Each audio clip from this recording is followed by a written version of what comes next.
छोटा सा सवाल है कि मंदिर में चोरी हुई है, आपके हिसाब से क्या सजा होनी चाहिए?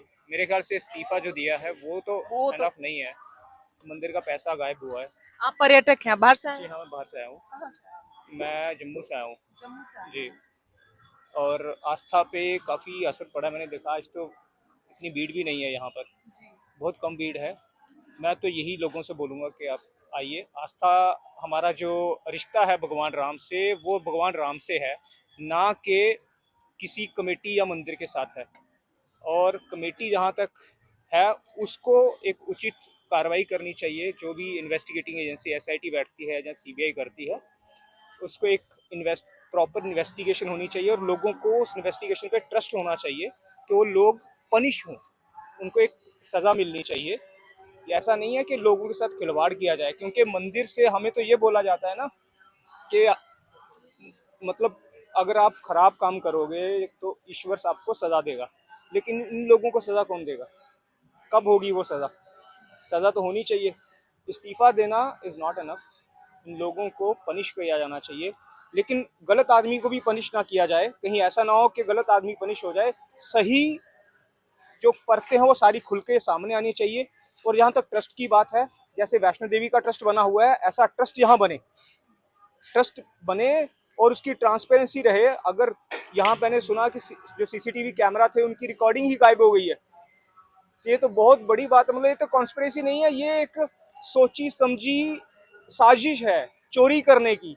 मैं एक व्यवस्था बनाकर प्लानिंग करके चोरी की गई है। कोई कई बार होता है कि बंदा चलो कुछ पैसा उठा के जेब में निकल लेता है, ये तो एक योजनाबद्ध तरीके से चोरी की गई है। तो मेरे ख्याल से उनको सजा मिलनी चाहिए। लोगों की आस्था भगवान में है जो हमेशा ही रहेगी। जो कमेटी है, अगर वो चोर है तो उनको सजा मिले, लेकिन लोग अपनी आस्था भगवान के साथ बनाए रखें। और मैं चाहता हूं कि सवाल जरूर पूछिए। लोगों ने सवाल पूछना बंद कर दिए हैं। अगर आप सवाल नहीं पूछोगे ना, तो हम बहुत कमजोर हो जाएंगे। सरकार से भी सवाल पूछिए, कमेटी से भी सवाल पूछिए, अपने आप से भी पूछिए कि कहीं हमने तो नहीं गलत किया। मंदिरों में चंदा चढ़ रहा है, लेकिन जिन्होंने चंदा चढ़ाया है उनको भी, मेरे ख्याल से बहुत लोग ऐसे हैं जिन्होंने चंदा गुप्त दान किया है, वो शायद ना बोल रहे हो अभी तक। पता नहीं कितना उस घोटाले का कितना मतलब वॉल्यूम कितना है। लेकिन मैं चाहता हूं कि उनको एक ट्रांसपेरेंट तरीके से एक इन्वेस्टिगेशन हो, चाहे सीबीआई करे, एसआईटी हो। और जो विश्व मतलब जितने भी एक रिस्पेक्टेड लोग हैं, वो उनको विश्वास में लेकर, और ताकि सबको एक ट्रस्ट बने। और आम हिंदुओं का, हिंदू मैं कहता हूँ सभी धर्म का जो हमारा जो आस्था है वो बनी रहे। हमारी तो है, मैं सब होने के बावजूद भी इतनी दूर से आया हूँ। और हमारी आस्था मंदिर में है, भगवान जी में है। कमेटी जाए बाढ़ में। मैं आप सीधी बताऊं, हमारी आस्था भगवान राम में पहले भी थी, आज भी है और हमेशा ही रहेगी। कमेटी कल नहीं थी, आज है, कल नहीं रहेगी, लेकिन राम कल थे, आज भी हैं और आगे भी रहेंगे। इसलिए इस कमेटी को हटाया जाए, कोई अच्छा सा कोई अल्टरनेटिव ढूंढा जाए। जैसे वैष्णो देवी का ट्रस्ट बना हुआ है, कुछ इस तरह का ट्रस्ट बनाया जाए। यहाँ पे क्राउड मैनेजमेंट का भी हालत बहुत खराब है, लेकिन चलो वो छोटी बात है। लेकिन इस तरह का जो चंदा चोरी का मामला है, मेरे ख्याल से अगर इस टाइम अगर कोई खतरे में है, कहते हैं कि हिंदू खतरे में है, तो मेरे ख्याल से ये सबसे बड़ा वार जो है ना, ये हमारे हिंदू लोग ही हमको कमजोर करने में कर रहे हैं। तो ये आस्था पे इस तरह वार मत कीजिए, चोरी मत कीजिए। अगर आपको पैसे चाहिए लोन ले लीजिए।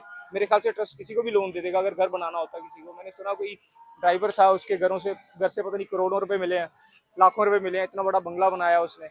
शायद यहाँ पे अगर उसको लोन दिया जाता तो कुछ इस तरह की व्यवस्था होनी चाहिए कि जैसे हॉस्पिटल्स हैं, कुछ लोग इलाज करवाने आते हैं, उनको मुफ्त में इलाज करवाया जाए।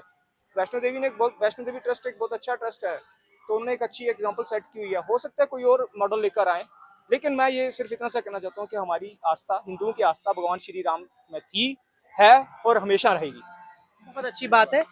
लेकिन महाराज जी, कहा ये भी जा रहा है कि अभी तो छोटी मछलियां पकड़ी गई हैं, बड़ी मछलियों का पकड़ना भी बाकी है। इसीलिए मैंने कहा था कि इसमें ये हम एसआईटी पे हम लोग इसीलिए विश्वास नहीं करते हैं, क्योंकि एसआईटी में उन्हीं लोगों को शामिल किया गया है जो प्रशासन में भी हैं और प्रशासन कमेटी ट्रस्ट में भी है। तो हम कैसे कि जो ट्रस्ट में बैठा हुआ है वही जांच कर रहा है और उसी को जांच सौंपी जा रही है। तो इससे कैसे मान लेंगे कि ये जो जांच होगी एसआईटी की, ये एकदम निष्पक्ष होगी। इसमें हम लोग पूर्ण विश्वास नहीं मानते, इसलिए हमारे कुछ महात्माओं ने, अयोध्या वासियों ने, बाहर के महात्माओं ने भी इस विषय पे विशेष प्रशासन से भी आग्रह किया कि कोर्ट के थ्रू निर्धारित हो, या तो सीबीआई जांच हो या कोर्ट के ही न्यायाधीशों के माध्यम से जांच कमेटी बैठे और फिर जांच हो, तो इसमें सही निर्णय आ सकेगा। वास्तविक में कहाँ क्या गड़बड़ी हुई वो निर्णय आएगा। बाकी इस कमेटी और एसआईटी से हम लोग बिल्कुल इत्तेफाक नहीं रखते हैं कि ये सही जांच देगी, क्योंकि उसमें वही पदाधिकारी बैठे हुए हैं जो ट्रस्ट में भी हैं।